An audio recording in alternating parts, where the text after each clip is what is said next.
Afternoon Theatre.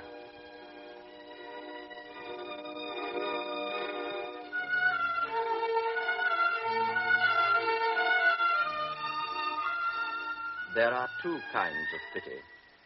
One is nothing more than the impatience of a heart that doesn't want to get involved. A kind that is not really pity at all, but a means of self-defense. A refusal to accept someone else's misfortune. And the other kind, the only one that counts, is the pity that has decided to endure everything patiently to the limit of its strength. Beware of Pity, a novel by Stefan Zweig, adapted for radio by Gert Westphal and translated by Harry Guest. Music by Peter Tsvetkov.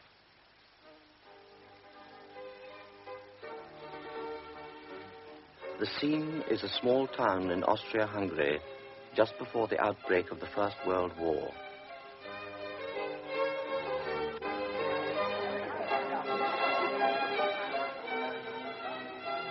There is a dinner party going on at Keckersvalver's castle. It is the first time Lieutenant Hofmüller of the Lancers has been invited. Tall and slim in his best uniform, he is standing in the doorway of the great dining room. The butler announces him. Lieutenant Hofmüller. The other guests are already at table. 40 pairs of eyes look up. Strangers' eyes which weigh up the latecomer. Forgive my being late, sir. I hope my batsman was in time to present my apologies. Yes, indeed, Lieutenant. It was particularly civil of you to send your batsman. I know what the army is like. It was the least I could do. But as I wasn't sure when you would come, we started. His host speaks and looks more like a schoolmaster than a nobleman, and his eyes look slightly tired behind his gold spectacles. But now, please come and sit down. I will introduce you to the company later on. I shall be delighted. May I perhaps just introduce you to my daughter? Edith, my dear, may I present Lieutenant Hofmüller? Honor. Good evening, Lieutenant. Two grey eyes glance at him briefly. The lieutenant bows to her and then to the company generally, who are obviously pleased not to have to go through the whole ceremony of formal introductions. Very tactfully, he is placed next to the one person he knows, the Baroness Ilona. Good evening, Baroness. Do you remember me? Of course. You were playing chess in the cafe in the village when I went in the other day. How could I forget? That's how it had all begun a few days before. And that was how he had first heard the name Keckersvalver. The name that was to open the gates of this magic castle to him. Burgundy, sir? You haven't tried the foie gras yet. Oh, you are spoiling me. I've never dined so well before. When she laughs, the air sparkles. Her arms are bare, and his hand occasionally touches hers, not always by accident. This is a wonderful evening, Baroness. Will you have a maraschino, Lieutenant Hofmüller? Champagne, please. After a glass of champagne, I feel that I can... I drink your health, Lieutenant. May I have the honor of this dance, Baroness? Her eyes say yes even before he makes his bow. Her arms soft and cool. He leads her into the drawing room. While the old people watch and chaperones chatter, several couples spin over the floor which mirrors their dance. You dance wonderfully, Baroness. The whole evening is wonderful. He is happier than he has been for years. He dances brilliantly with each of the four most beautiful women there. Then he returns to Ilona, the Baron's niece. He laughs and dances and circles.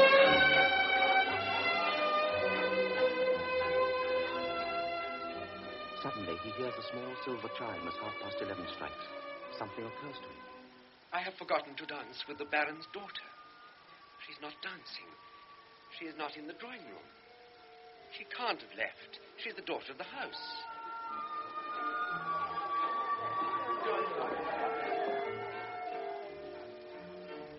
He finds her at last. She is in the next room, sitting between two old ladies. It is just because the flowers near her are so warm and crimson that the lieutenant is aware how pale her brow is under the auburn hair. But there is no time to stand looking at her. He must make up for his rudeness at once. May I have this dance? May I have this dance, Baroness? She doesn't move for 2 or 3 seconds. Then suddenly her pale cheeks flush. She closes her mouth tightly. Only her eyes continue to stare at the lieutenant. Baroness, With a convulsive movement, she clutches the table and the vase of flowers totters. At the same time, something heavy falls with a clatter from her armchair to the floor. Oh, there. Oh, my poor child. Crippled. I can't dance like the others anymore. The two old ladies take hold of her gently. She lets go of the table and falls back in the armchair. She is still crying. I'm sorry. I didn't realize. I'm sorry. Neither of the old ladies bothers to glance up at him, and the lieutenant wheels out of the room. Suddenly, he sees Ilona's face before him. Have you gone out of your mind? Didn't you see? Didn't you know? No, I didn't. I didn't. This is the first time I've ever been here. Edith is a cripple. She can't take two steps without her crutches. And you go and ask her to dance. But, Ilona, I didn't do it on purpose. Oh, please tell her how sorry I am. You must. I couldn't know. I only saw her for a second at the dinner table. Please explain. Ilona! But Ilona has gone hurriedly through the dancing couples. They'll all know in 5 minutes. Soon everybody will be talking about what I did. The servants will gossip about me, and by tomorrow the whole regiment will know. He decides to run away now, before the couples have left the floor. Before he sees his host, he stumbles towards the door and runs through the hall. Are you leaving us already, sir? The lieutenant flings his coat over his shoulders and runs out. In front of the castle, he stands for a moment in the cold wind, his heart full of shame. I don't know how I managed to get back home. I can only remember the first thing I did when I got there. I drank 3 glasses of Slivovitz to try to get rid of the sick taste in my mouth. Then I threw myself down on the bed and tried to think back over what had happened. It was only a misunderstanding. Anyone might have done the same thing. But it wasn't only that I'd ruined the wonderful evening I'd been having with Ilona. I felt cruel. If only I'd kept my head, I could have made it all right again. But I ran away and spoiled everything once and for all. That's why I feel so guilty. That's why I'll be blamed all my life, why all my friends will gossip about me. Last, I fell asleep. And I could have only slept lightly and feverishly, for images of the evening kept swimming before my eyes. I saw Edith's anguished face, her hands grasping the table. I heard again the sound of something falling, which must, of course, have been her crutches. And I kept on imagining the door opening and her father coming in. Once the apparition was so vivid that I leapt up. I saw the reflection of my own face in the mirror, pale and beaded with sweat.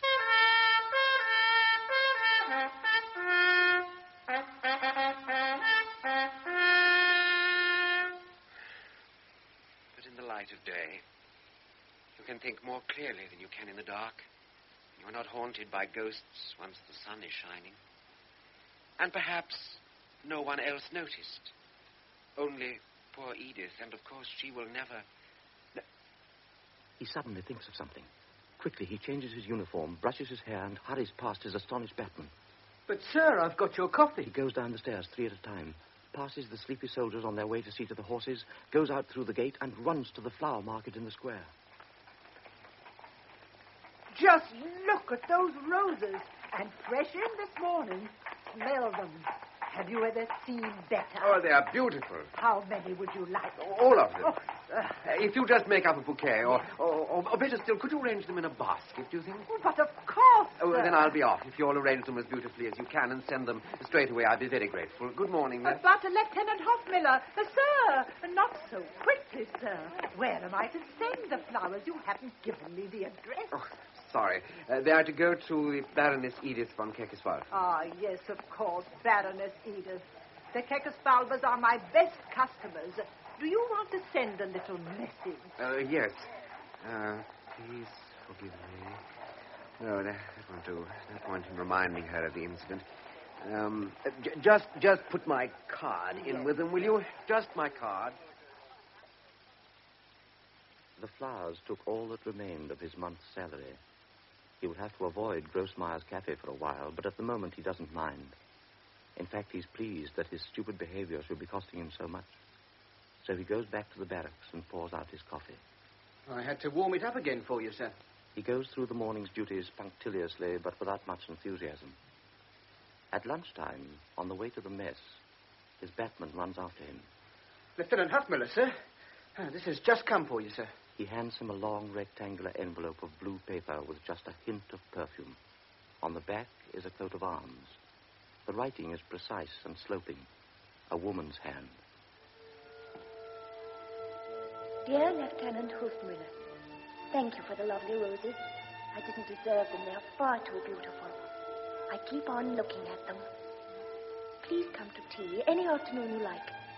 You don't need to tell me in advance when you are coming because, unfortunately, I am always at home. Edith von Keckerspalte. Her handwriting looks gentle. He remembers the way her narrow hands clutched the table. He remembers her pale face. Dear Lieutenant Hofmüller, thank you for the lovely roses. Please come to tea any afternoon you like. How discreetly she ignores his appalling indiscretion. How tactfully she herself refers to her infirmity. Unfortunately, I am always at home. Unfortunately, I am always at home. She is a real aristocrat. I must go and thank her for the invitation. Today is Thursday. Then I'll pay a visit to her on Sunday. Sunday? No, I'll go on Saturday. On Friday, he is in the drawing room up at the castle. Ilona greets him and takes him to Edith. The crippled girl is sitting in the same armchair by the green jade table. There is a white fur rug over her lap, which hides her legs. Good afternoon, Lieutenant Hofmüller. Edith smiles at him. She has probably been rehearsing this scene. I hope I'm not disturbing you, Baroness. This is their second meeting, perhaps a fatal one. Please sit down, won't you? Can't help noticing the embarrassed way she stretches out her hand to him over the table. She hasn't forgotten. What can we offer you, Lieutenant? Tea or coffee? Well, whichever you are having. No, it is for you to choose. Well, I prefer coffee, if I may. And Ilona leaves the room to tell Joseph. The lieutenant is embarrassed. He doesn't dare look at Edith. Won't you sit down, Lieutenant? Oh, thank you. I want to thank you for those wonderful flowers. See how beautiful they look in that vase. And I want to apologize for the way I broke down yesterday. I was so ashamed I couldn't sleep a wink. Oh, you meant it so kindly. How could you possibly have known? Anyway, you guessed what I was thinking. You see, I was deliberately sitting where I could see the dancers. And the moment you came in, there was nothing I wanted to do so much as to dance. Oh, I love it. You see, when I was young, I danced very well. I still dream I'm dancing every night.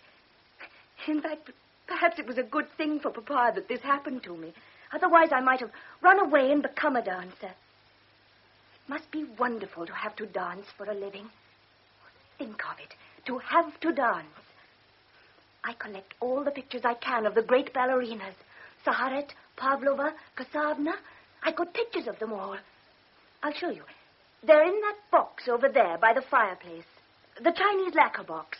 Oh, here? No, to the left, by the bookshelves. Oh. Yes, that's it. Bring it over here. See, the very first one is Pavlova. She's my favorite. The door opens and Edith hastily closes the box. Don't tell the others. Don't breathe a word of what I've told you. The white-haired servant in exquisite livery wheels in a richly loaded trolley. The coffee, madam. Ilona comes in behind. She serves Edith and her guest, sits down herself, and at once the tension is perceptibly eased. They talk for an hour, perhaps an hour and a half, and then someone comes in cautiously, almost as if you were afraid of disturbing him. Please, don't get up, Lieutenant Hofmüller. It is her father. He bends over his daughter and gives her a kiss. The observant eyes behind his gold spectacles make him look rather like a doctor. The worried way he glances at her disturbs the easy rhythm of the conversation they were having before he came in. Excuse me, sir. He's very punctual, Joseph. Tell him to wait. No, he can go away altogether and leave me in peace. I don't need him. Oh, please stay, Lieutenant. It's perfectly all right. But Edith, dear. I really ought to be going. I'm sorry, Lieutenant. Yusuf ought to have waited instead of blundering in like that. It's only the master, a daily torture I've got to undergo. I have to do awful exercises, and it's supposed to do me good. It's my doctor's latest idea, and it's as useless as all the others he's had. But, dear, you don't really think the doctor can't All right, I'll see him. I'm sorry, Lieutenant.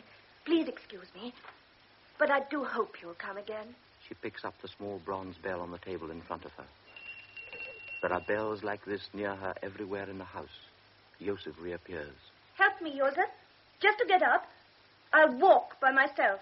Joseph bends over her and with an obviously practiced movement takes hold of her fragile body under the arms. Once she stands upright... No, stay here with Father, Lieutenant. She looks at them all, then picks up the 2 crutches that were hidden underneath the blanket, bites her lip, and with extreme difficulty she crosses the room. Joseph walks immediately behind her, his arms ready to catch her in case she falls. The lieutenant realizes she won't let herself be helped. She wants everyone to know she's a cripple. The distance from the table to the door seems endless. The lieutenant stands there, hardly daring to breathe, listening to the dry tapping of the crutches. Finally, the noise dies away behind the closed door. But still the lieutenant makes no move. Don't be offended, Lieutenant, if she seems a little brusque sometimes. These last few years, the poor child has gone through a great deal of pain. We've tried all sorts of treatment, but improvement is very slow. No wonder she gets impatient. But what else can we do? Kekosvalva stays by the tea table. He doesn't look at the lieutenant. He has picked up a spoon and traces strange patterns on the table, still not looking at the lieutenant. If only you could have seen her before this happened. She was so full of life, so daring, so... And this had to happen to her. Yet, you know, it's very easy to make her happy. I wish you could have seen how delighted she was when your flowers arrived. You'd have almost wept. You can't imagine what a sensitive person she is. She'll be regretting the way she lost control just now.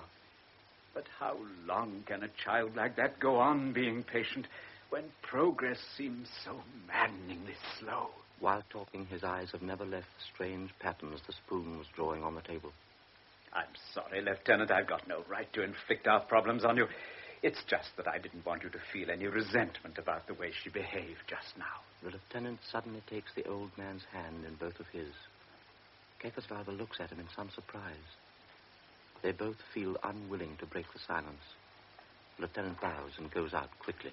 Allow me to help you, sir. In the hall, Joseph helped him on with his coat.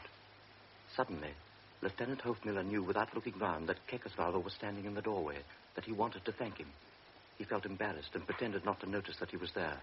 Good night, Joseph. Good night, sir. And he hurried away from the house of tragedy.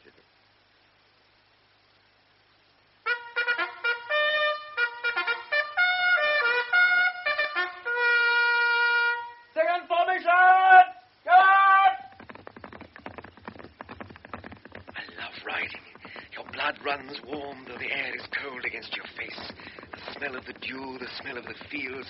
Your breath steams in the morning air. This is the best time of the day to ride. But today, it's as if some other hand were controlling my reins. I can see the square walls of Kekosvalva Castle, and perhaps someone in the castle can see me. Someone I hurt because I wanted to dance, and someone I might be hurting today because I can ride. No, stay here with Father, Lieutenant. I don't seem to have the courage to enjoy my health anymore. Second formation! Shot! That tug on the reins was the beginning. It was, as it were, the first symptom. He had been infected with pity. 3 days later, a letter from Kekosvalva lay on his table. Dear Lieutenant Hofmiller, would you care to come to dinner next Sunday? This time the guests will be all male. I have invited Lieutenant Colonel von Frieser from the Ministry of War, whom I have doubtless already mentioned to you. If you accept, it will please my daughter and Ilona as much as me. Coffee is served in the drawing room. There is a wide choice of liqueurs and, of course, thick cigars with colored bands round them. You won't mind if I smoke my own cigarettes, will you, Kekosvalva? The baron leans forward to speak to Lieutenant Hofmiller. Would you care to join us in a game of cards, Lieutenant? Or would you prefer to talk to the ladies? The latter, sir, of course. If I win, the colonel will resent it. If I lose, that's the rest of my month's pay gone. After sending the basket of flowers, he has only got 20 crowns left in his pocket. How's life down at the garrison, Lieutenant? I was at school with your colonel, you know. Joseph has set the card table up, gentlemen. The lieutenant sits down by the two girls, who both appear particularly charming to him tonight. Edith doesn't look as pale as she did last time. Perhaps she has put on a little rouge in honor of the guests. She seems calmer, less agitated. Have another cognac, Lieutenant. Oh, no, really, nothing more. I shall get drunk. Ilona's eyes are sparkling. The lieutenant feels he could very easily fall in love with her. Does he avoid the temptation because he knows she is already engaged? Or is it because of Edith? Tell us another story, Lieutenant. The cognac warms him. He is enjoying a cigar after another sumptuous dinner. His conversation is neither clever nor deep.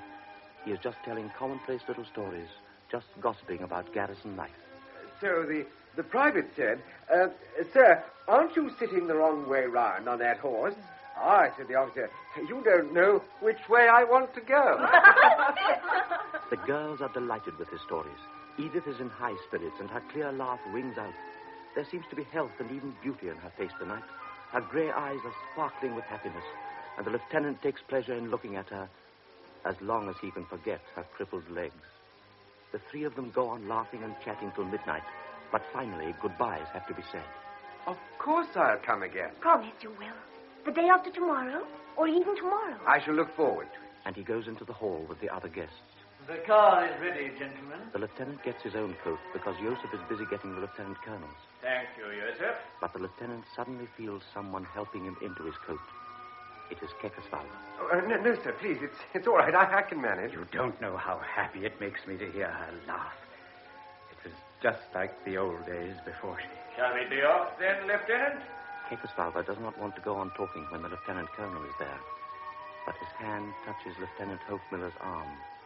And in the shy little gesture, there is a whole wealth of gratitude and tenderness. So as the lieutenant follows his superior officer to the car, he has to be careful no one notices how moved he is. In the next few weeks, he spent almost every evening up at the castle. It was a pleasant habit to get into. He was spoiled, perhaps dangerously so. It was an exciting experience for a 25-year-old man who had passed all his life since boyhood in one garrison after another. I had found a real home at last. A place where I was treated just like one of the family. This is the book I was telling you about. But Go on. Take it with you when you go. Now sit down in your chair. my chair was always placed near Edith. I'll see you later, then. Yes, all right, Ilona.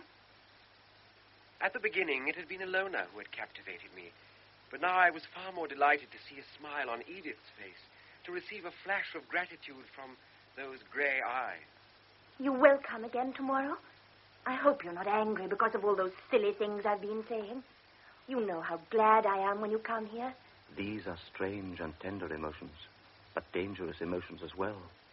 Because a relationship between a healthy person and a sick one, between a free man and a prisoner, cannot be a balanced relationship.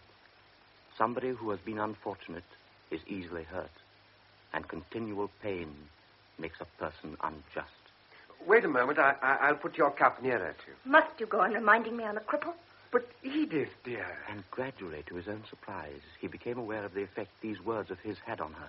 He had only to say, But Edith, dear. and the ill-tempered line between her brows would disappear. She would look down. She would blush. It's raining. You can't go back yet. I just sent for the chauffeur. He'll take the lieutenant home. Oh, no, really, It's the least we can do. It's a very comfortable car. Would you stop in the square, please? It would never do if a mere lieutenant should be driven up to the barracks by a chauffeur in full livery and actually helped out of the car like an archduke. Perhaps my friends are still in the cafe. He hasn't been at their regular table for a week.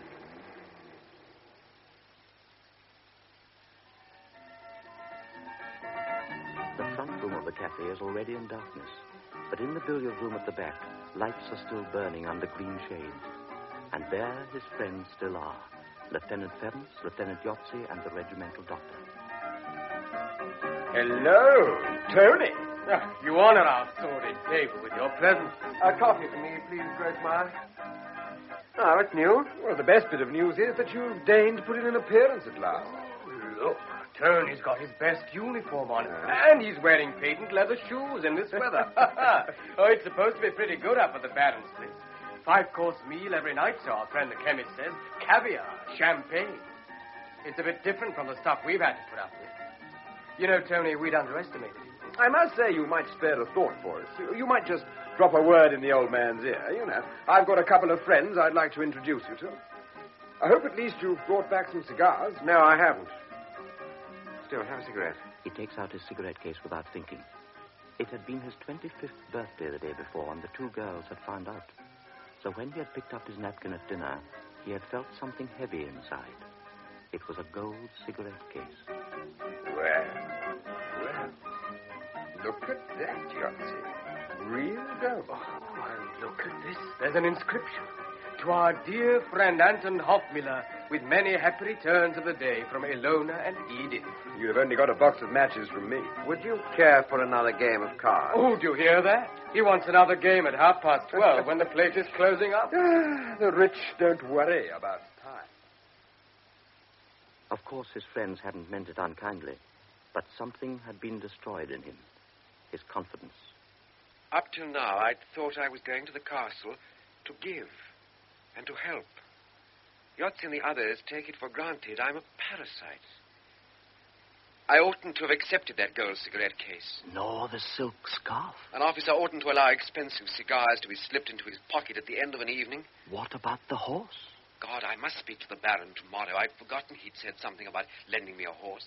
That chestnut mare of yours now, Lieutenant. Which, of course, I'm still paying for. It's not a very good horse, is it? He's right, of course. But I can't let him lend me a 3-year-old out of his own stable. Now, this is a beautiful horse. You could win any race you liked with this one. He said lend. And I know what that means. He wants to buy me the way he's bought Ilona. He's promised her a dowry if she'd nurse his daughter for him. He's paying cash down for my pity. And I hadn't noticed how I was turning into a complete parasite. He has forgotten how the old man touched his sleeve in the hall that night. How he smiles each time he comes into the room. A complete parasite. He has forgotten the obvious sincerity of the two girls. Well, I shan't go up there tomorrow. Why didn't you come yesterday? There must have been a good reason for keeping us waiting all day. Otherwise, you'd have rung us up. Oh, of course I would have done, only we had an inspecting officer down, and then I'd hoped to get away at 5, but the colonel wanted me to put a new horse through its paces for him. Oh? Did the colonel like this horse? Well, I don't know whether he... That's enough of these lies. There was no inspection yesterday. At 4:30, you were in the cafe. And they certainly didn't bring the colonel's new horse in there for you to look at. At 6, you were still there, playing cards. Our chauffeur saw you. I'd sent him to find out where you were. I thought you must be ill, or you would have telephoned. Now you're saying to yourself that I'm on edge. Well, I can't bear to be kept waiting. That's why I sent the chauffeur. I'm not ashamed to tell you all this, yet you think up all sorts of stupid lies. Edith, my dear, it was just...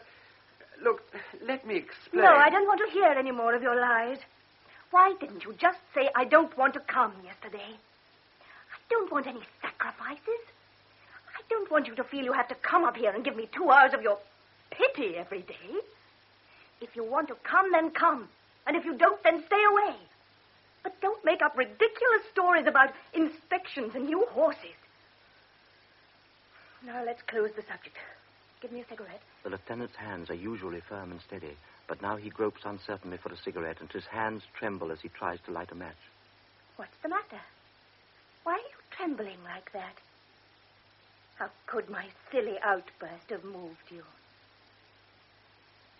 Papa is right. You are a remarkable man. The door opens softly and Kekesvalver comes in. He might have heard the last few remarks, or perhaps it is just the usual shy and guilty way he approaches his daughter. I should like a word with you, Lieutenant, if you please. You don't mind, my dear, if I take your guest away from you for a moment? I have no claim on the lieutenant. I'll say good night, then. We'll go to my study. That is, if you don't mind. Oh, not at all. I should be honored. Sit down, Lieutenant. Sit down, please. I have a great favor to ask of you. I know I've got absolutely no right to trouble you. You hardly know my family. You can refuse, of course. He has taken his glasses off. Without them, he seems naked and defenseless. But I've trusted you right from the start. You were a good person. You were considerate. Oh, Yes, you are. When you're as old as I am, you have only to glance at somebody and you know him through and through. But I didn't ask you whether you'd be willing to listen to my request. Would you? But of course. Thank you. Do you know how this happened to Edith 5 years ago? No. My wife had been dead for some time. Perhaps it was fortunate. She would never have been able to bear it. Of course, I didn't know that it would last this long. Think how much we all respect doctors these days. Almost every day you read in the paper some new miracle they can do. So, of course, you don't doubt that they can do the simplest thing possible. Cure a child who's born healthy and who has always been healthy. I never believed that God would permanently harm an innocent creature. You've tried every kind of medical advice, I suppose. Of course, we would travel miles to see any famous doctor. They've tried this and that. They've said there's hope. They've taken their money and gone away again. And everything stayed exactly the same. Well, there has been an improvement, I must admit, but no one has been able to cure her completely. Only one has really persevered with her. Dr. Condor. Perhaps you've heard of him. You were in Vienna for some time, weren't you? Yes, but I haven't heard of him. I can't tell you whether he's a better doctor than all the others, but I do know that he is a better human being. He's got a burning desire to be stronger than disease, and not because of ambition like the others, not to get rich or get a title. The old man has become very excited. His eyes, still unprotected by his glasses, have taken on a gleam of violent enthusiasm. He's a marvelous man, I tell you.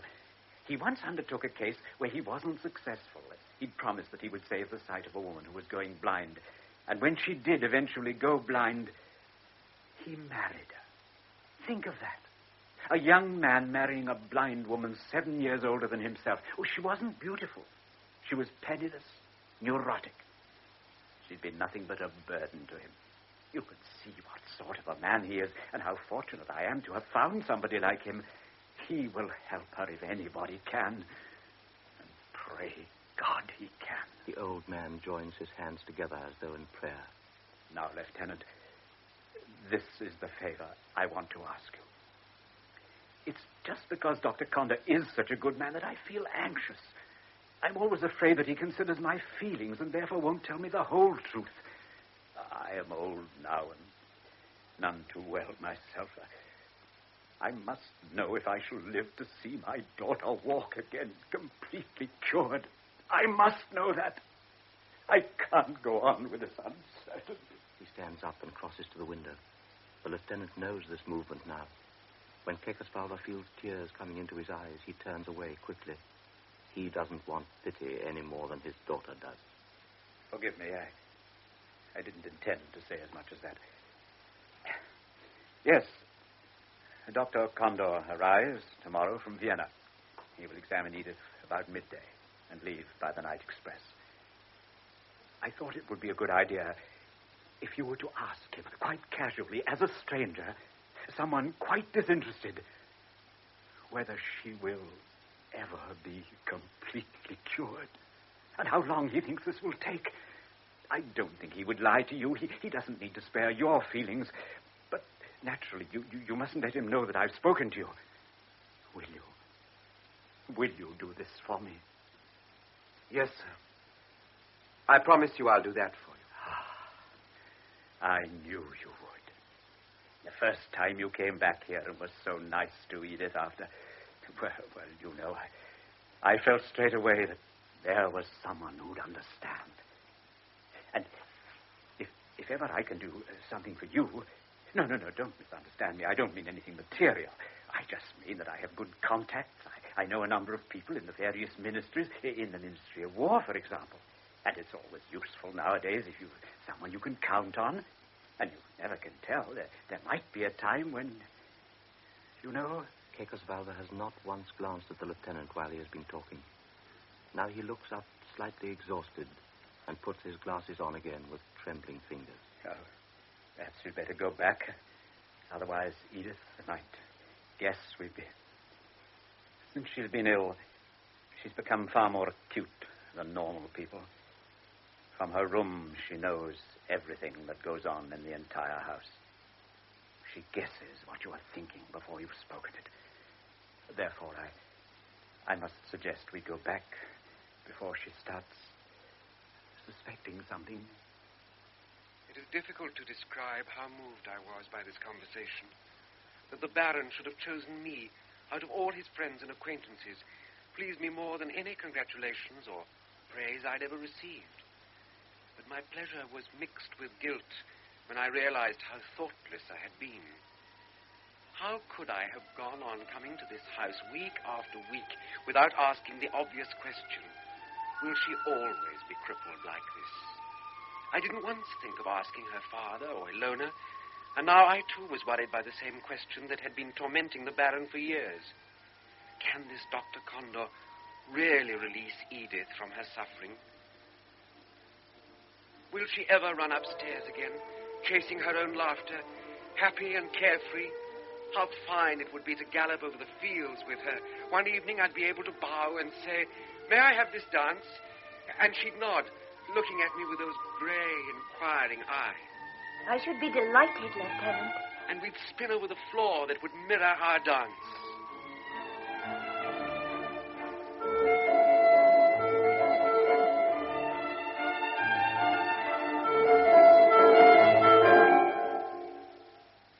I impatiently counted the hours till I could speak to Dr. Condor and learn the truth. Dr. Condor was a disappointment. A thick-set little man, short-sighted and bald-headed, wearing a crumpled grey suit dusty with cigarette ash. His eyes looked rather dull behind cheap-looking steel pince-nez. At the end of the evening, the lieutenant found no difficulty in leaving the castle with him. No, please don't order the car, Baron. I'd really prefer to walk. I need some fresh air. I spent the entire morning in the hospital and then caught the train to come here. And of course, I won't take the lieutenant with me. No, really, I ought to be off. I'm on duty very early tomorrow. Well, if it's all the same to you, we'll walk. You know, our host ought to get more sleep than he does.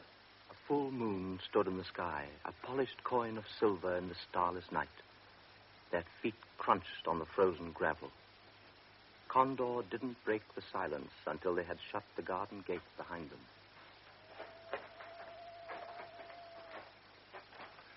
Poor Kekosvalva.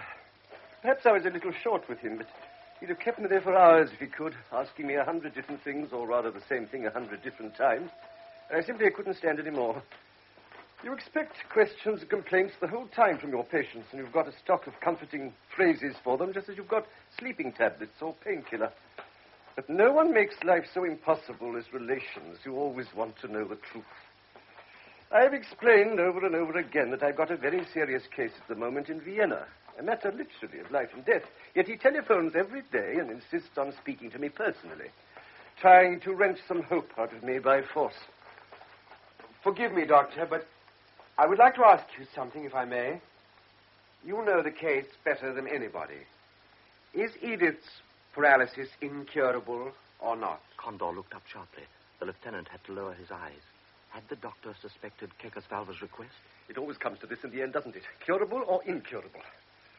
For me, there is no such thing as an incurable disease. There are only diseases that aren't curable now. 3 months before I took my degree, my father died. He'd been in constant pain for years, diabetes. Now, just listen. A few days ago, I was at a conference, and we heard a lecture about some experiments that are being carried out in America and elsewhere, and apparently with very satisfactory results. So within a decade, it is hoped we will be able to cure diabetes, or at least to keep it in check. Now, do you think I'd go on plaguing Edith with new methods all the time if I didn't hope to cure her eventually? So you believe she'll get better? Which means you must have already noticed a certain improvement. Nonsense. Have you noticed any? You've known her for a few weeks. Remember, I've known her for 5 years. But the Baron described... Don't you know how cunning doctors are? When we haven't the faintest idea what to do, we keep the patient occupied. Unfortunately, nature becomes our accomplice and deceives the patient as well. But I've seen myself how well she can walk now, thanks to your electric bars. No, they helped me, not Edith. I needed them at the time simply to keep the old man patient. I had to gain time. Her father thinks I can work miracles, and you yourself question me now as if I knew all the answers. But, Doctor, You're shocked. Well, I'm sorry. Medicine's got nothing to do with morals. Every disease is itself a revolt against the natural order. Therefore, you are justified in using any means you choose to fight it, any means at all. You must feel no pity for the patient, because the patient is an outrage against nature. And you've got to reinstate nature against the patient's own will. Perhaps I'll find the correct method by chance. Perhaps I'll merely gain time until the correct method is found. I need time and I need new ideas. That isn't easy, I assure you. I've been having to find new tunes to play for 5 years now. I'm afraid it's time for me to be off. On the dark horizon over the houses, a streak of lightning flashed. The heavens answer us, you see. We're in for a storm. Come with me for a little way, will you? Yes, of course I will. I don't want you to think that I've given the case up. On the contrary, I'd willingly go through another 5 years. As a matter of fact, I've just read about a colleague of mine in Paris who succeeded in curing completely a 14-year-old boy who was paralyzed for 2 years. And it seems this Professor Virno only took 4 months to do it. Of course, I've written to him and asked for details. Perhaps there is a possibility there. I say perhaps. Anyway, I've probably said too much. Do you mean... I mean nothing. I know nothing. I promise nothing. Thank you for your company. You'd better go back quickly, otherwise you'll get soaked. And without shaking hands with the lieutenant, the doctor hurried away into the station, visibly annoyed. Condor's prophecy was correct. There was going to be a storm. The lieutenant hurried through the small park that lay between the station and the barracks. He had almost reached the gates, when in the bright second of a lightning flash appeared the figure of the old man, bareheaded, his gold spectacles gleaming. Baron! What in heaven's name are you doing here? Didn't you say you were going to bed? No, I couldn't sleep. I wanted to... But you must go home quickly. The storm's going to break any moment. Isn't your chauffeur here? Yes, over there. Well, hurry. If he drives quickly, you'll be home in time. Now, come on. Yes, I'll come, but first tell me, what did he say? What did who say? Dr. Condor. You asked him? Oh, yes, tomorrow. I'll tell you tomorrow everything he said, every word. Now, please, come to your car. But the old man staggered like a drunken man and collapsed on the bench. The wind drove the leaves over the path and blew them up into their faces. The old man did not notice. For him, the clouds and the rain did not exist. Tell me, please, what did he say? The only thing on earth that mattered to him was whether his child would get better or not. How could I have made myself tell him the truth? That, in fact, Condor knew nothing yet. He sat by me trembling, stuttering with excitement and weakness.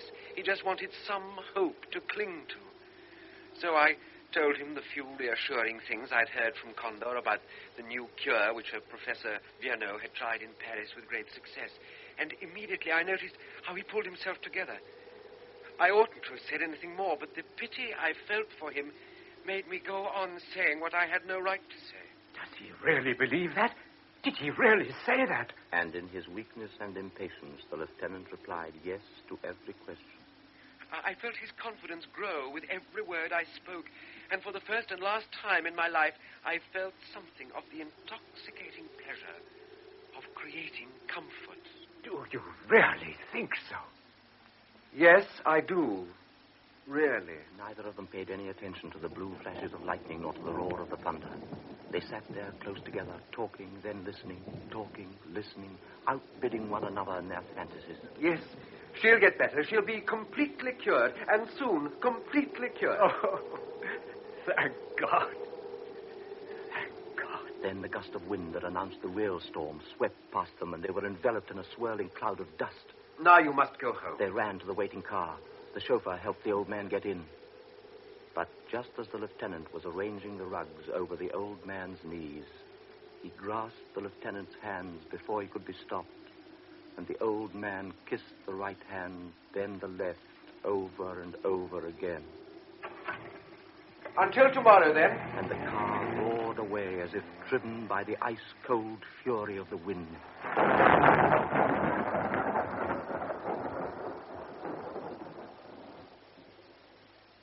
On the next day, he didn't realize what he had done. He didn't grasp how far his pity had led him on. And so he was surprised by the sense of joy, the dizzy happiness that was waiting for him up at the castle. At last. I've been waiting for you all day. Now, quickly, tell me everything, and in detail. Papa was so confused. Do you know, he came and woke me up in the middle of the night. You ought to have seen him. He was laughing. It was so good just to hear him laugh with happiness. Then Elona arrived. Yes, and we laughed and talked till it was dawn. Now, tell me, what is this new cure? He stood appalled. What had Condor said? What could he himself have said? What was it that pity had forced out of him to make this house bright with gaiety again, a distracted man feel young again, and a suffering girl think she was well? What's the matter? Why are you hesitating? What did Dr. Condor tell you? You know already. It's very good news. But when will he begin? How long does the treatment last? There's no definite time limit. Dr. Condor only spoke in general terms about the method. He doesn't know yet. I mean, no two cases can ever be quite the same. You don't know him. He's terribly cautious.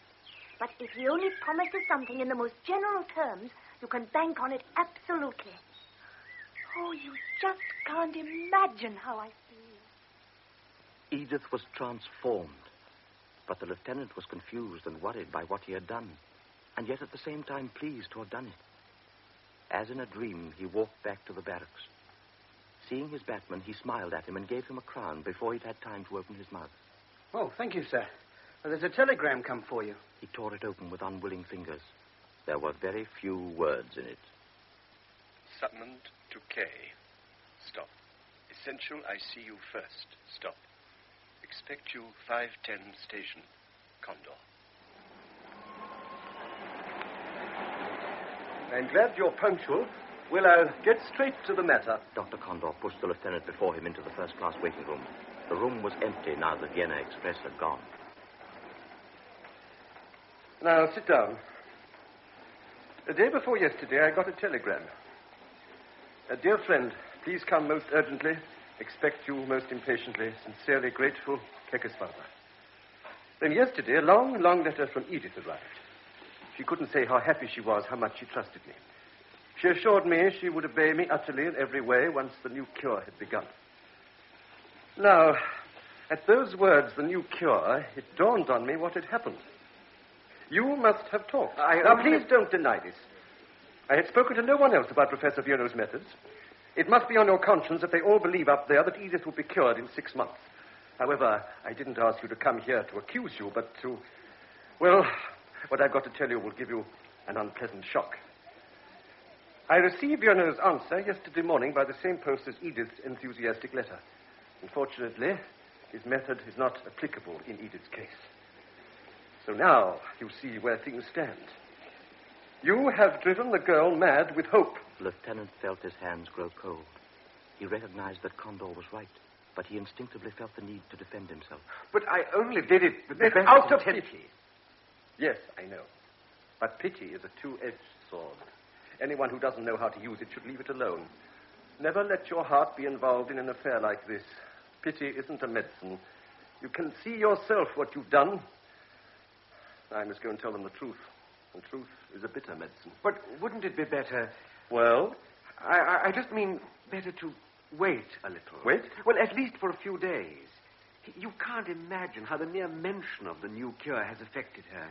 If you can only leave her in this frame of mind for a little, just let her believe this new cure is going to work. Then she'd have such inner strength. I really thought yesterday she was moving better already. You know, Lieutenant, you're quite a psychologist. Yes, you could do that easily. I could send her to the Engadine, where there's a doctor who's a friend of mine. We could let her think it was the new cure, whereas in actual fact it would be the old one. And certainly at first she would make great progress. But as a doctor, I must think not only of the beginning, but of the continuation. And above all, of the end. But you yourself have just implied there would be a substantial improvement. At first, yes. But what then? What will happen when she finds she's been deliberately deceived? No. Never postpone telling the truth. Would you have the courage in my place? Yes. I wouldn't tell her the true facts of the situation until she had made that initial improvement. She'll have to know the truth sometime, and her disillusionment will be 100 times more dangerous. In fact, the shock might be greater than she could bear. This could endanger her life, Lieutenant. Will you accept such a responsibility? Yes, I will. I'm absolutely convinced that it will help Edith immeasurably if she can be made to believe in an eventual cure, just for the time being.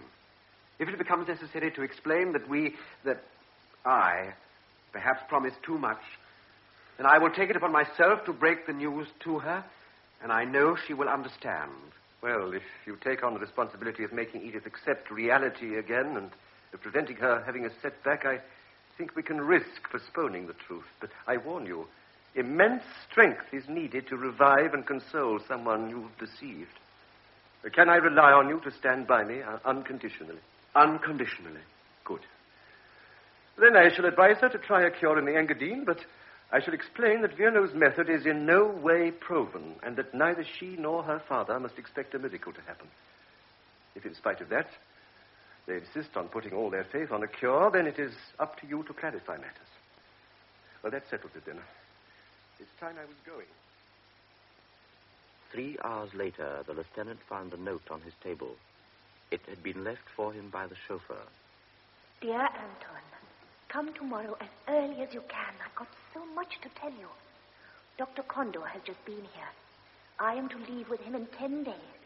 I cannot tell you how happy I am. Edith.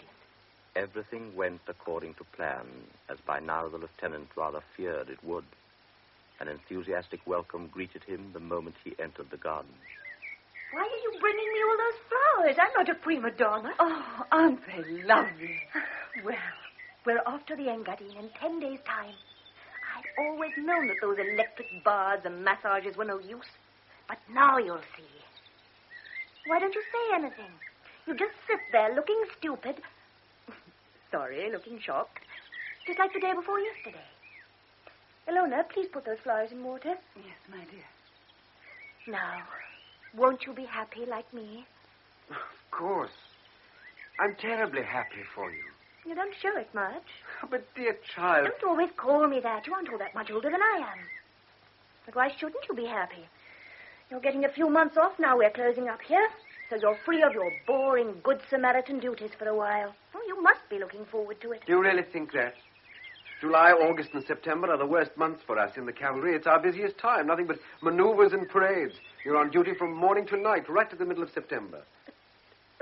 When will you come and see me, then? Where? Don't be silly. Where do you think? In the Engadine. Where else? I'd like to see my colonel's face when I ask him politely for a few days off in the middle of the summer maneuvers, just to go to Switzerland. And you'd hear 1 or 2 words that aren't in the dictionary. You can think of an excuse. Papa will arrange it for you. He knows plenty of people in the Ministry of War. Oh, then he must also persuade the ministry to give me a travel grant. What do you mean? How much do you think a journey like that would cost? Not very much. A few 100 crowns at the most. Do you know what a lieutenant gets? Have you ever thought? 200 crowns a month. And he's got to live as best as he can with that. And you buy me such expensive flowers? You mustn't spare another thought about what it costs. Of course you will be our guest. Let's not mention the subject again. I must just say something else. We don't want any misunderstandings between us. I know you and your father mean well, but I will not allow him to get me any leave from my regiments. Then you don't want to come? I didn't say that. I simply told you the reason why I can't come. Even if I asked you most sincerely. Please don't ask me. It wouldn't be any use. Good. Now I know how sincere your friendship is. I'm glad. Just tell me, though, why do you come up here at all? Well, that's obvious. Obvious? Oh, better come up here than be at a loose end. Edith, dear, I can't say anything else but that I come up here because I like seeing you and because I feel so much happier here than anywhere else in the world. When you and I talk, Well, perhaps you'll think I'm being a bit presumptuous, but I have the impression that you like my being with you. When I see you, I feel... What do you feel? That there's someone to whom I'm not entirely unimportant. Of course, I know I'm a pretty ordinary sort of person, but then I remember how you sit alone up here, and perhaps you're glad if someone comes and sees you. Can you understand this? Yes, I understand. I understand very well. You come here out of pity. Thank you very much. I don't want a friend who's only interested in me as a cripple. Don't look so shocked. Of course you're hurt when someone tells you the truth. Thank you for sacrificing so much of your time to me. Well, I don't need you. I don't need anybody. I'll soon have finished with it all anyway. Look, do you see this scar? I tried it once, but the scissors were blunt. But I missed the artery. This knife is better. I'd rather die than have your pity. Edith! Get away. How dare you touch me? Let go. Let go, I say. When he didn't obey, she twisted her body and pushed him away from her. Get away from me. The effort made her lose her balance, and to try to stop herself, she grabbed the table. The lieutenant tried to catch hold of her. Edith! Edith! But they fell together, and the cups and plates fell and shattered all round them. The lieutenant bent over her, and her hands suddenly clasped his head and pulled his mouth down to hers.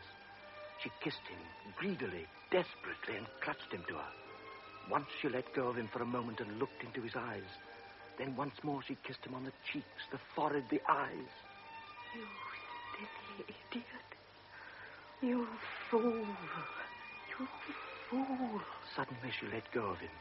Her head fell back onto the stone, and her eyes glowed in triumph. Now go away. You idiot. You silly idiot. They heard steps. Was it Ilona, they wondered, or had Joseph heard the noise of the crash? Terrified of meeting anyone, the lieutenant rushed through the garden, and for the second time he was a fugitive, fleeing like a thief from this fateful house.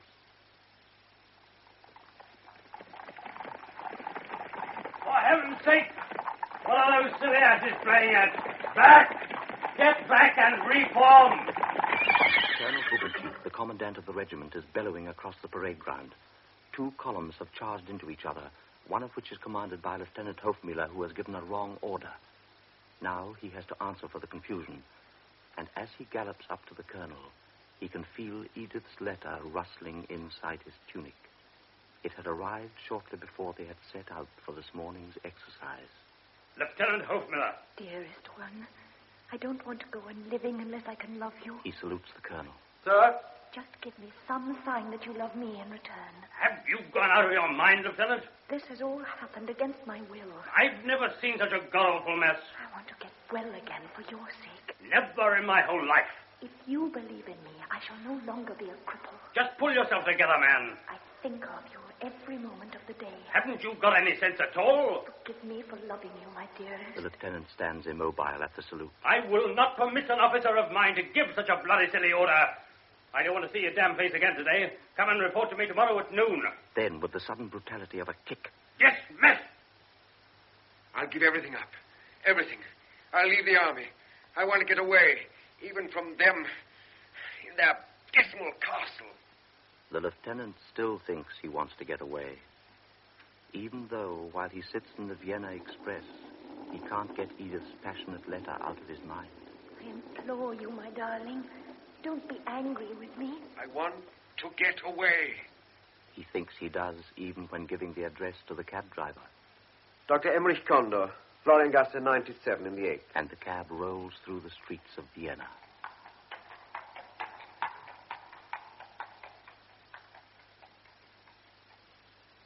Yes, this is where Dr. Condor lives, but he's not at home. He's gone out to Meidling. But he told Madam he'd be back for dinner. Please come in and wait. You can sit in here. The lieutenant looks round the room. The furniture is shabby. He comes through the tattered papers, stands up, sits down. 7:10. 7:15. A child cries in the courtyard. A barrel organ starts up in the street. 7:25. 7:35. Where can he be? At last the door opens and Condor comes in. To what do I owe this visit, Lieutenant? Aren't things going according to plan? Read this letter. I have begun this letter 6 times and then torn it up. I didn't dare to betray my feelings. But now you know. I am in love with you. What a fool I was not to have foreseen this. It's a mistake I've made before. To think only of the disease and not of the patient. Now you know that the only reason I want to be cured is for your sake. Forgive this love, my dearest one. And I ask only one thing of you. Don't be afraid of me. Poor child. Don't think I want to be yours yet. Not while I'm ill and ugly. I'm going to wait patiently until God has mercy on me and cures me. You have shown pity for me the way no one else has in the world. Oh, God, what have we done? Now she won't be satisfied with a slight improvement. She must be completely cured. Just send me a note or just a sheet of paper with your name on it, or a flower. Some sign that I don't disgust you, that you don't completely reject me. I don't want to go on living unless you let me love you. This is an extremely dangerous situation. I agree. You must write to her at once. You must say... What must I say? Well, that this infatuation is childish. It's insane. You must explain to her. Explain what? Explain she oughtn't to be in love? Should I say, you're ill, you're crippled, you haven't the right to be in love? No, but I can't say that to her. No, of course you can't, neither can I. The poor child must never know that you find her love unbearable. You must never let her suspect it in your slightest gesture or word. But somebody must explain to her. Explain what? I mean, that it's hopeless, completely absurd, so that she... When I... Lieutenant, you didn't come here simply to show me this letter. Either say what you have to say clearly and comprehensibly, or I must ask you to leave. The little doctor's spectacles glinted accusingly. The lieutenant looked at the floor. I don't find your silence very comforting. Perhaps you intend to break off your so-called friendship as a result of this letter. Or perhaps some event that made her write it. Do you want to shake them off? Now, when you've turned her head with your pity? You know what that would be, don't you? The lieutenant was silent. It'd be cowardice. Cowardice, do you hear? Come now, don't draw yourself up and take offense like that. We'll leave your military code of honor out of this. More important things are at stake than my calling you a coward. We are talking about a young person for whom I am responsible, so I won't be polite. I repeat, it'd be cowardice or even murder. Edith is very sensitive and very proud. How do you imagine she would take it if the first time she offers herself to a man, he answers her by running away? It'd be murder. And what is worse, premeditated murder. But, Doctor, what ought I to do? What can I do? How can I behave as though I was encouraging her? I mean, it's madness. I wouldn't be able to keep it up, and I won't try. I won't. I couldn't. Keep your voice down, for heaven's sake, and sit down again. Now, let's take things one at a time. Of course you're horrified when a passionate confession of love has been made to you, and you don't reciprocate her love. But I must ask you whether, in this case, is it Edith being a cripple that revolts you? No. Oh, no. Good. Then I could only assume, may I speak frankly? Of course. Well, that you are horrified, not because of the idea itself, but because of the consequences. How do you mean? I mean that you are afraid that others will get to know of your love and laugh at it. So you are afraid of being a laughingstock. The lieutenant said nothing. Condor had read his heart. This was, in fact, why he had kept his relationship with Edith secret, why he had never breathed a word of it to any of his brother officers, and why occasionally he had felt ashamed of it himself. No need to feel ashamed. I understand better than anybody what it's like to be afraid of people once you do something out of the ordinary. But believe me, it's rewarding to take on something very hard and difficult if you're saving another human being by doing so. I'm not strong enough. Don't count on me. You must help Edith. I can't. It's better you know now, so you won't be disappointed later on. Don't count on me. I want to know the whole truth. Have you taken some definite step? Have you done something irrevocable? Read this. What is it? My letter of resignation. I'm leaving the army. Condor read it slowly and then folded the sheet of paper up carefully without speaking. This letter would mean that you left the district. Yes. And didn't come back. Yes. So it isn't only a letter of resignation, but also a death sentence. A death sentence for Edith. You realize this, of course. I've asked you once, and I shall ask you again. Do you take the full responsibility on your conscience? The lieutenant said nothing. The doctor moved across to him and held out the sheet of paper. The lieutenant turned away and put his hands behind his back. May I tear it up? Yes?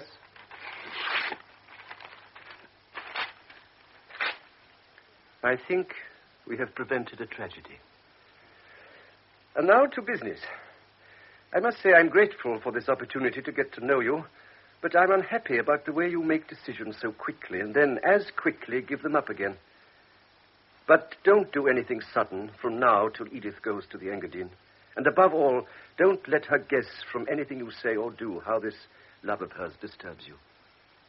I don't think this is a difficult request. 7 days of self-control to save a girl's life. Will you do it? Of course I'll do it. And if something should crop up, I mean, if your strength fails or if Edith suspects and loses her confidence, you may send for me at any hour of the day or night. I'll know what it's about. And now I must go to my wife, otherwise she'll worry. Even after so many years, I must be careful never to offend her. Somebody who's been hurt by fate once can so easily be hurt again. The doctor stood up and put his hand on the young man's shoulder. I'm glad you came to me and didn't just run away from her. After all, you can run away from anything, but you can't run away from yourself. Goodbye.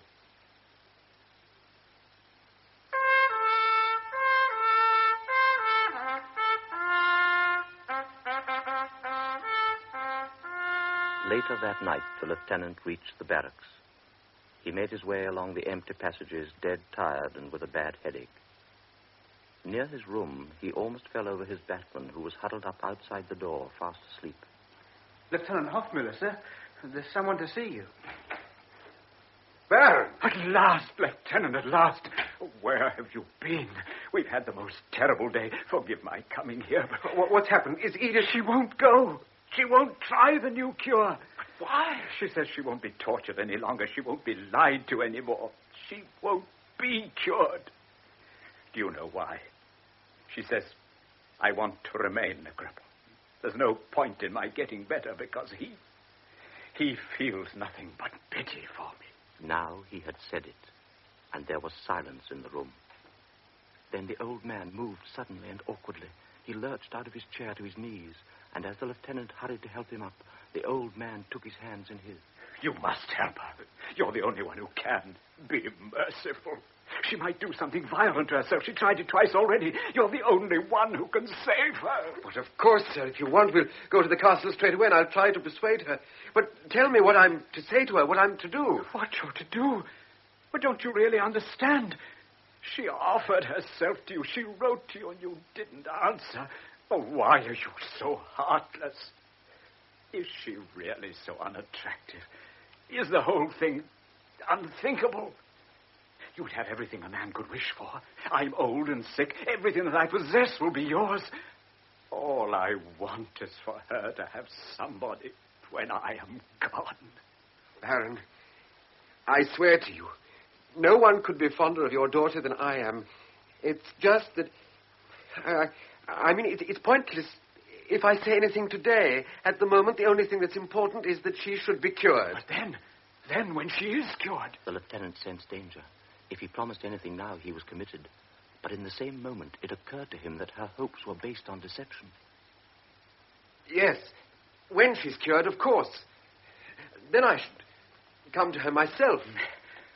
May I tell her that? Once again, the lieutenant sensed danger, but he no longer had the strength to withstand Kekosvalva's pleading. Yes. You can tell her.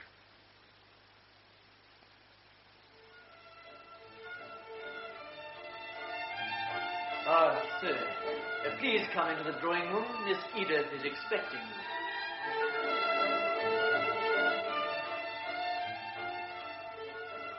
Thank you. You have saved Edith's life. Now, come quickly. I can't tell you how impatiently she's waiting for you. I'm so glad you are here. You'll be amazed at the way she's transformed. I haven't seen her so serene, so cheerful since she's been ill. It's a miracle, a real miracle. last. At last. You're here. No, don't say anything. You're here. Now I want to be cured. I want to be well again. For your sake. For you, my dearest. They sat down to dinner. The silver gleamed in the candlelight, and the flowers lifted from their vases like so many colored flames. The glitter of the crystal chandeliers was thrown from mirror to mirror. The old man sat upright at the head of the table. Never had Edith and Ilona seemed younger. The fruit glowed in the bowls. The footman filled the glasses with champagne.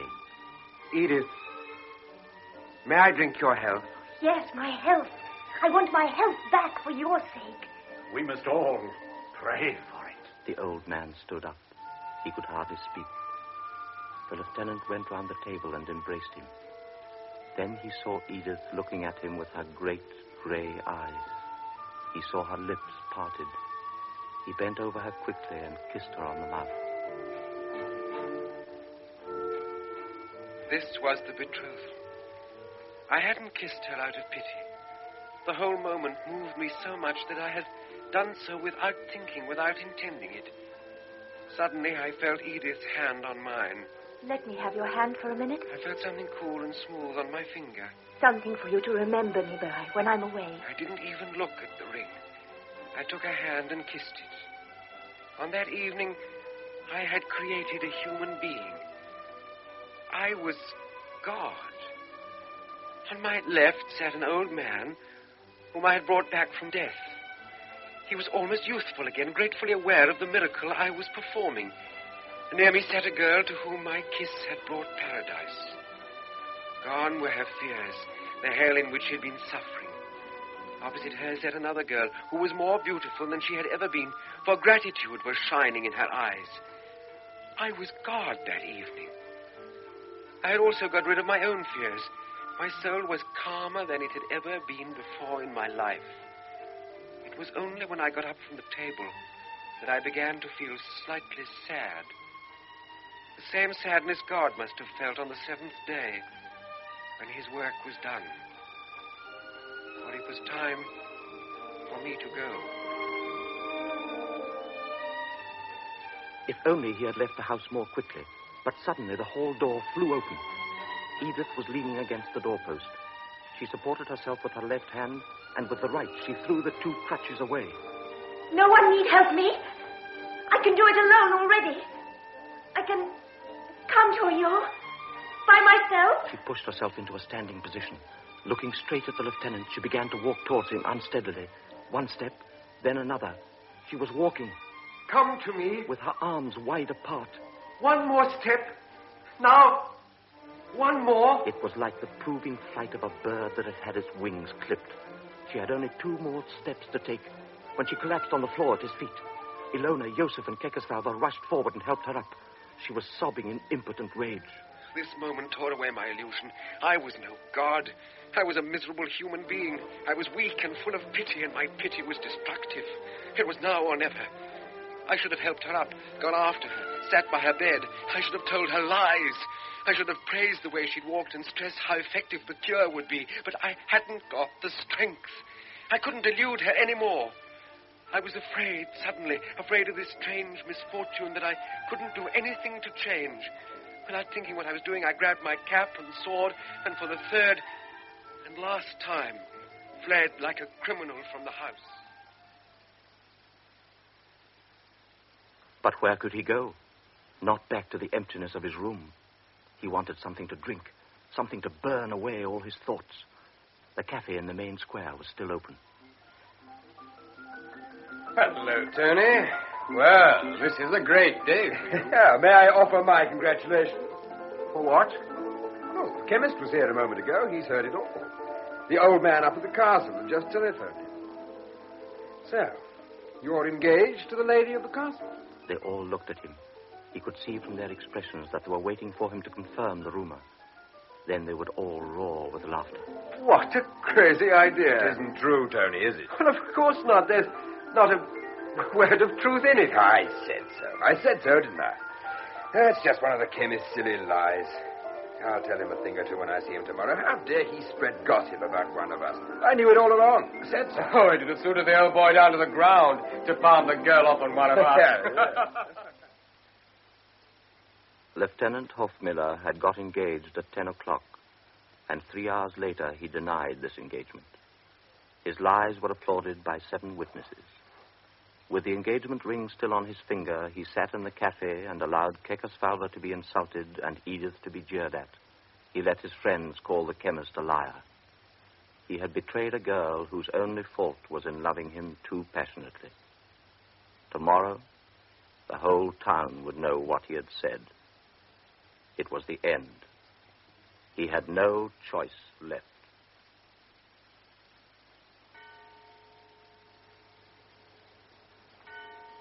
Lieutenant Hofmiller. Sir? This is a new fashion, is it? To wear your overcoat unbuttoned? I won't tolerate sloppy behavior. All my officers must be correctly dressed at all times, even at 2 o'clock in the morning. Understand? Sir? Dismiss. I said dismiss. Have you got ears? I request an interview with you, sir. At 2 a.m.? It must be an ugly story to be that important. All right, come to my room. We'll settle this easily. Tomorrow I'll send for all 7 before they set foot on the parade ground. And when I've finished with them, God forgive the man who remembers what you said to him. I'll see the chemist separately, explain you were drunk and hadn't the foggiest notion what those 7 chaps were asking you. That's point 1. Point 2. Have you been getting up to something with this girl, eh? Know what I mean? No, sir. Right. Well, we're in the clear. Tomorrow you disappear from this place and go to the reserve regiment at Chaslau. I'll write you the order and give you a letter to their CO. What I'll say is no concern of yours. All you've got to do is to disappear. I'll take care of the rest, right? Come here at 5:30 sharp and I'll give you the letter. Then you're off. Understand? Sir?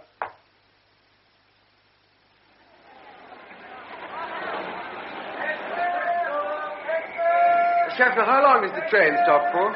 Only about 5 minutes, sir.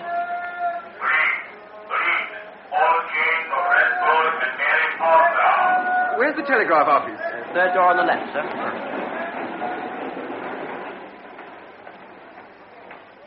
Telegram form, please. We won't get there all that quickly. There's so much on the wires today, what with the news and all. What should he write? Not too many details. That's the main thing. Edith von Kekosvalva. Kekosvalva. Love and greetings called away unexpectedly. Unexpectedly. Believe in me no matter what. No matter what. Returning soon, writing on arrival, always Anton. Anton? Hofmiller. He gives the girl the telegram form. She is infuriatingly slow. 23 words. You must put your address on it. I haven't got one. I'm on the train. Then you must put down your destination. We must have an address. Oh, my train's leaving in a minute. Oh, put Chaslau. Yes, the barracks at Chaslau. He only just catches the train.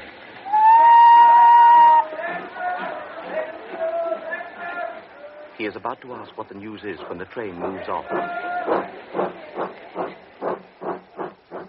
He sinks back on the cushions of his first-class carriage, exhausted after 2 anxious days and 2 sleepless nights. She can't be uneasy now. She must trust him. That evening in Chaslau, it is as much as he can do to climb the stairs to his hotel room. He falls into his sleep as into a gulf. Gradually, out of the darkness, a dream formed. I can't remember how it began. He was standing in a room. I think it was Condor's waiting room. And suddenly he could hear Edith's crutches tapping rhythmically. At first it was a long way away. As if it were out in the street. Then it came nearer and nearer. So terrifyingly near at last that it seemed just beyond the door. He woke up sweating with fear.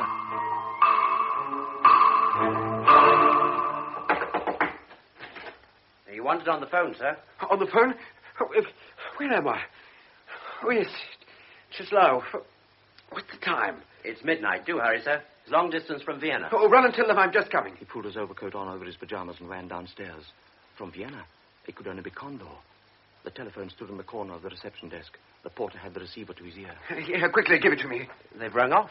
Hello? Hello? He couldn't hear anything, just a distant crackling and buzzing. Hello? Hello? Nothing. He waited, listened, pressing the instrument to his ear. At last. Are you through? No. Hold the line a moment. I'll try and connect you. The line hummed and crackled. There was nothing.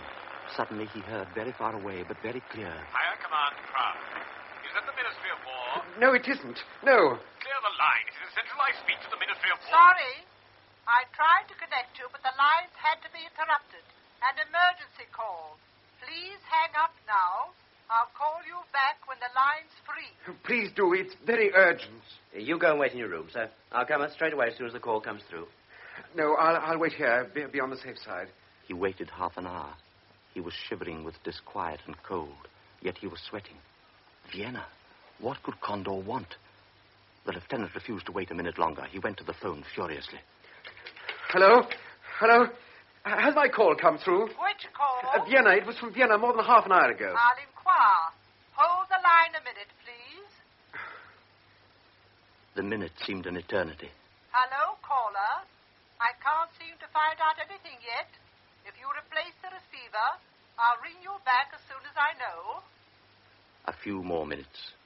It takes no time for a man to die or for a continent to be plunged in war. The lieutenant was feverish. Every second seemed vital. Yes, hello? I've inquired about that call. It's been cancelled. Cancelled? But why? Why ring me up at 12:30 and 1:30 cancel the call? Something must have happened. I must know. He was afraid of the time and distance separating him from Condor. Shall I ring Condor myself? No, not in the middle of the night. His wife would be worried. He probably realized it was late himself, and he'll ring again in the morning. He nodded to the porter and staggered back to his room. Physically exhausted and yet wide awake in himself, he threw himself down on his bed. He lay there, afraid of each step in the corridor, of every noise in the street. Finally, he fell into a deep and dreamless sleep.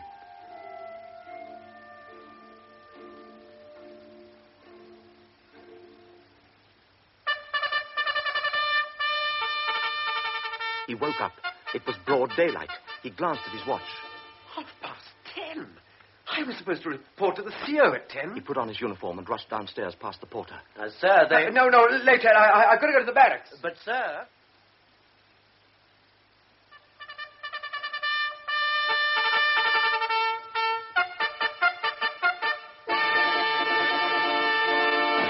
The whole garrison was on parade. Just in time, the lieutenant slipped into place beside the chaplain. The general was announced. He came forward slowly and read from a sheet of paper every eye was focused on.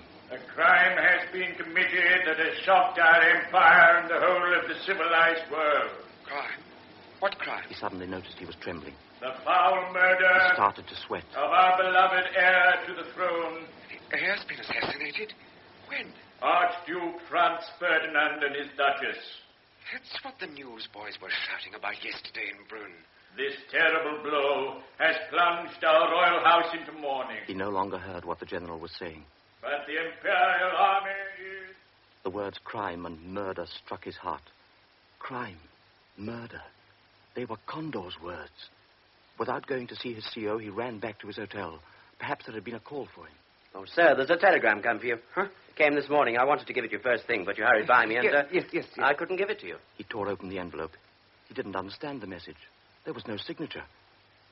Then he realized what it was. It was simply an official communication to say that his own telegram, which had been handed in at Brünn Station at 3:58, could not be delivered. Could not be delivered? He stared at the words. A telegram to Edith von Kekeswalfer could not be delivered. But everyone knew her in that little town. Please get me, Vienna.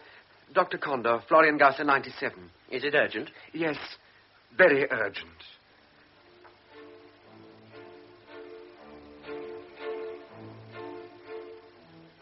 In 20 minutes, he was through. In 5 minutes, he knew everything. Directly after he had left the cafe, his friends had gone round to the chemist's house, woken him up, and accused him of being a liar. The next morning, feeling very angry, the chemist had gone up to the castle and told Kekeswalfer everything, believing he had been misinformed. The two men quarreled violently, and their argument was so loud that Edith heard the whole thing through the open windows. She probably made up her mind then, but she kept on behaving serenely and even cheerfully. She did ask Joseph secretly to get in touch with the barracks and ask when Lieutenant Hofmiller would be back. and whether perhaps he hadn't left a note. The orderly reported that Lieutenant Hofmiller had been posted elsewhere for an indefinite period and hadn't left any sort of message for anybody. This had decided her. In the afternoon, she had herself taken up to the top of the tower. She said it was so that she could look at the landscape before she went away for her cure. At 4:30, the time the lieutenant always used to visit her, and no more than 15 minutes before his telegram arrived, she asked Ilona to go and fetch a certain book. And then she threw herself over the balcony and fell from the tower down onto the courtyard. She was still alive when Condor found her. Still unconscious, she was taken to Vienna in an ambulance. At 8, Condor learned of the lieutenant's whereabouts and tried to get in touch with him. But on that fatal July night in 1914, when the heir to the throne was assassinated, all the telephone lines were commandeered on urgent state business. Condor tried to get through for 4 hours. After midnight, the doctors announced that there was no more hope, and he canceled the call. Edith died half an hour later. I escaped into the war like a thief into the night. I searched for death, but death eluded me, and I was condemned to go on living.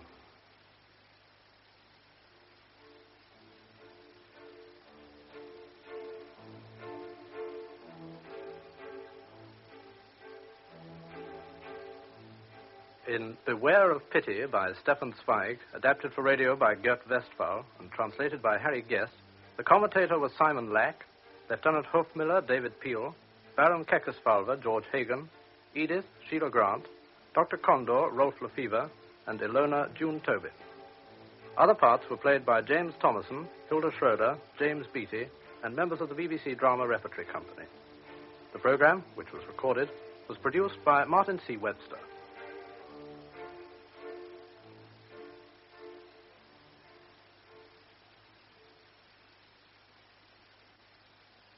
That was the second hearing of last Saturday's broadcast.